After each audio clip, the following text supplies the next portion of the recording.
Greetings Namibia, welcome to another insightful episode of On the Farm with me, Michael Madimba.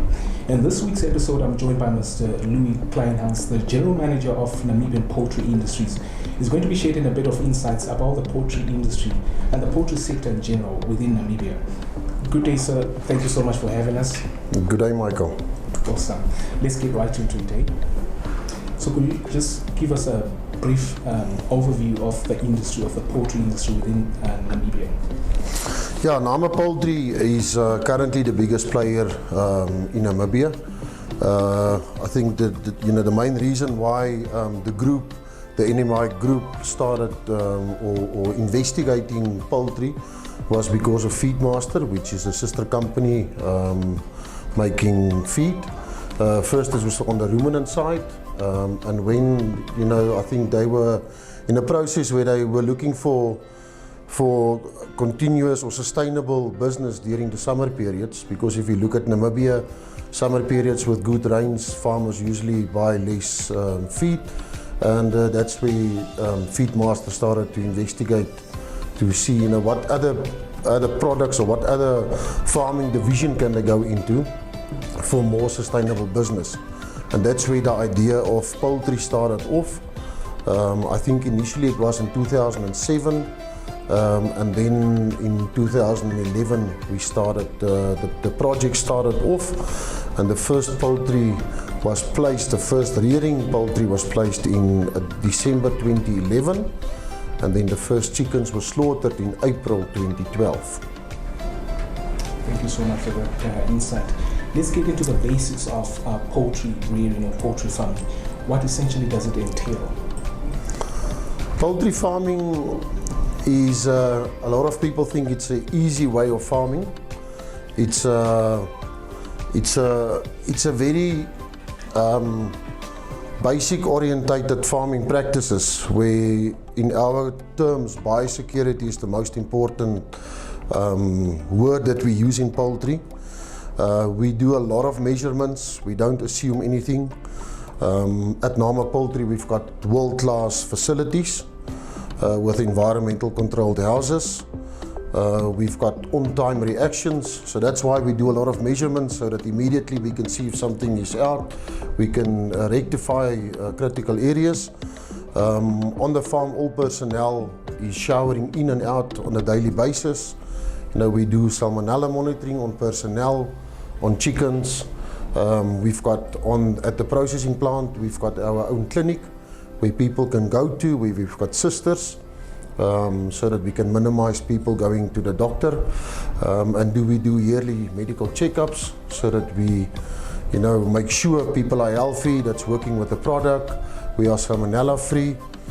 And then we've also, in the group, we've got a laboratory where we can send all our serology results, feed results, serology samples to see if we, when we vaccinate chickens, what our results are.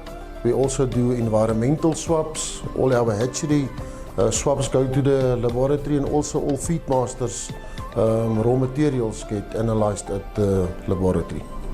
Great stuff. I'm sure, like many other Namibians, myself also included, actually unaware that there are various breeds that come into play in terms of chicken rearing. Would you be kind enough to share some of the breeds that you... Yes, when Namib Poultry started, we were on the COP 500, which is a breed that was supplied by South Africa, by RCL Groups. And in 2016, we had a problem with avian influenza, where South Africa were not able to supply us with a parent stock, and then we received parent stock from Holland. During that stage, Holland were also positive for avian influenza, and then we looked at neighbouring countries, and currently we've got a Ross 308 fast feeder line, which is supplied by Zambia, just close to Lusaka. The farm is just outside Lusaka. And we fly every 6 weeks, we fly parent stock from Zambia. Let's now zoom into the poultry sector within Namibia. How is the sector generally faring in terms of competitiveness? If we compare Namib Poultry or the poultry sector in Namibia, we do randomly checks against the results from Europe. And the Namibian results is of world class. If we look at the results that we achieve to the ROS 308 standards, then we are achieving way better results than what the ROS 308 actually, prescribe, or the genetic results that's getting achieved in other countries. And we've also, Namib Poultry has also achieved a award from Scotland with chicks per hen house, and with, in our terms, PEF, which is production efficiency factor. That's a term that we use in the poultry side. So, if we look at an African country, a lot of people will think that we're actually behind if we compare our results with the first world country, and I think, we can be very proud on our results that we achieve. Let's also now talk about the economics of the poultry sector. What are some of those elements that influence the pricing, the final pricing of say maybe a chicken at the end of the day? The biggest input cost in poultry is obviously feed. Feed used to be around 68% of our input cost, and previously in this year we were around 85%, and that's because of exchange rate. It's because of commodity prices. Namibia is not growing their own maize or soya or raw materials that we use in the feed manufacturing side for poultry. So it is expensive to farm with poultry in Namibia because of our feed prices. And also, if we look at electricity prices, our water prices, we in the region of 39 Rand a cubic meter of water, and we just had people visiting from Mauritius, and they're only paying $4 Namibian per cubic meter of water. And so that's making it very expensive, and just to transport all our feed into the country, or our raw materials, is very expensive. We did a comparison between 2016 and 2022, and the feed price for the same period, January to December, went up by 196 million rand. So if it wasn't for efficiency, we would have struggled to be still in business. Great stuff. Now, one of the most significant challenges or threats to the sector is the issue of disease. How do you circumvent that? How does technology play a role in sort of like having early detection systems, in terms of avian flu, bird flu, and all those kind of diseases that affect the birds that are being reared and eventually affect production? Yeah, Michael, obviously for your Newcastle, IB, those common diseases, we vaccinate against them from breeder farms to, in the hatchery, to the broiler farms. Avian influenza is a great concern. I mean, Namibia had it at the coast last year in 2022.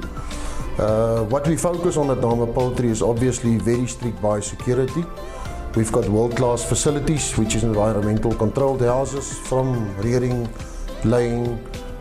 We also use, in our terms, a double boot system. So if a person, for instance, at our breeder department, we don't share any personnel, any vehicles. We've got 2 transfer facilities, so if a person wants to go to a farm, to a site, they need to shower there, get to a site, have a shower, come out, do exactly the same. If you walk outside a chicken farm, you don't use your gumboots that you use inside the house, because the biggest concern is wild birds, obviously, that they are the biggest spread of avian influenza. And we are always on alert. So if somebody say, what are you doing about avian influenza, we are continuously focusing to be alert against avian influenza, because it is such a disaster disease which spreads quite easily. And I mean, if we must get it on our farm, you must quarantine the whole farm, and then you get to a stamp out procedure, which will be devastated. Thank you so much, sir, for your time. Much appreciated. Thank you. Yes, sir.